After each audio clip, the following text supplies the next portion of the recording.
Do forests make less oxygen in winter? Here's what's really happening. Picture this. You're taking a crisp winter walk through the woods. The trees are bare, the forest feels quiet, and suddenly you wonder, if the trees have lost their leaves, are we getting less oxygen? It's a totally reasonable question. We all learn early on that trees take in carbon dioxide and give us oxygen. So when the leaves drop and the forest goes still, shouldn't that affect the air we breathe? Good news. It doesn't. Not in any way you'd notice. Let's unpack why and explore what really happens in forests during winter. Trees do slow down in winter, but the planet doesn't. Yes, deciduous trees, the leafy ones that change color and drop their leaves, take a break from photosynthesis in winter. That's the process where they absorb CO2 and release oxygen. But the forest isn't entirely asleep. Evergreens like pine and spruce keep photosynthesizing even in cold weather, just at a slower pace. Grasses, mosses, and soil microbes continue low-level activity beneath the surface. And most importantly, oxygen doesn't only come from trees. The unsung hero, phytoplankton. Believe it or not, the real MVP of Earth's oxygen supply isn't trees, it's phytoplankton. These tiny plant-like organisms float near the surface of the ocean and perform photosynthesis around the clock.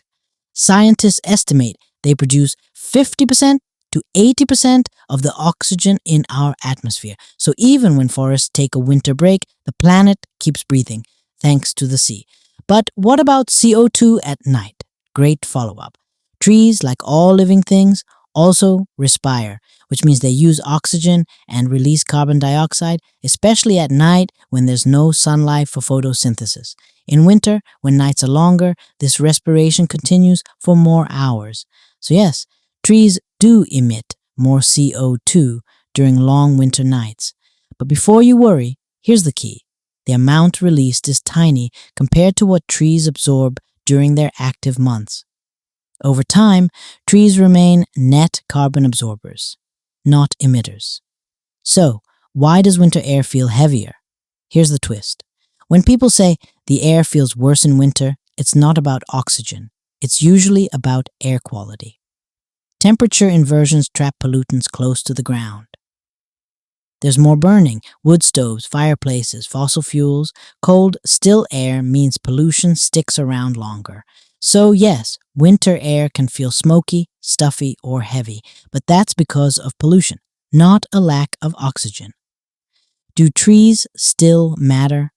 Absolutely.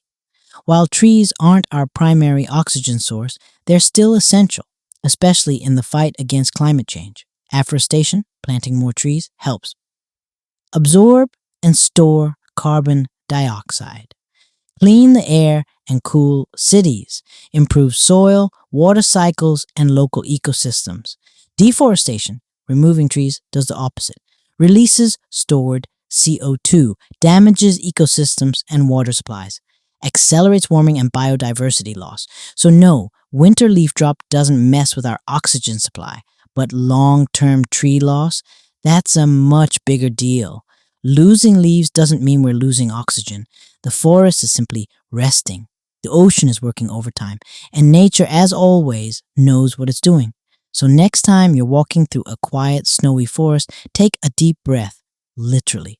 You're fine, and the planet still breathing right alongside you.